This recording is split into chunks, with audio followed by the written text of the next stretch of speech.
శిష్యుడు ప్రయాణమై యెరూషలేము నుండి యెరికోకు పోవచ్చు ఉండగా దారి మధ్యలో దొంగల చేతులు చిక్కబడి అతని యొక్క బట్టలు చింపి అతనిని కొర ప్రాణముతో విడిచిపెట్టి వెళ్ళిపోయి ఉన్నారు.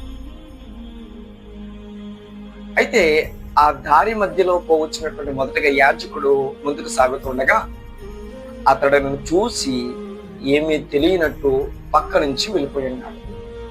రెండవది అదే మార్గంలో లేవీయుడు వచ్చిన్నాడు. లేవీయుడు కూడా ఏం పట్టనట్టు వదిలిపెట్టి వెళ్ళిపోయి ఉన్నాడు.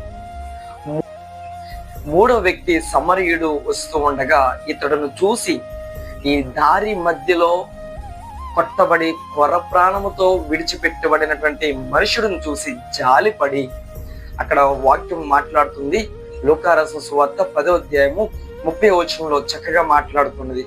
అతనిని చూచి జాలిపడి వెంటనే అతడిని తీసుకుని నూనెయు ద్రాక్షారసము పోసి అతని యొక్క గాయములు కట్టి ఆయన్ని చక్కటి స్థితిలో పెట్టి ముందుకు సాగిపోయి ఉన్నాడు. ప్రత్యేకమైన సమయంలో నీతో ప్రత్యేకమైనటువంటి మాట మాట్లాడడానికి ఇష్టపడుతున్నారు దేవుని యొక్క వాక్యం చేత. మొదటిగా యాజకుడు వచ్చినాడు, లేవిడి వచ్చినాడు. ఇరువురు కూడా ఏమీ చేయకుండా, సహాయం చేయకుండా వారి పక్క మార్గంలో సాగిపోయి ఉన్నారు. కానీ మూడో వ్యక్తి సమరయుడు ఆ రీతిగా చేయలేదు. ఏం చేశాడో తెలుసా? మంచి సమరయుడు అని గొప్ప పేరు సంపాదించుకున్నాడు.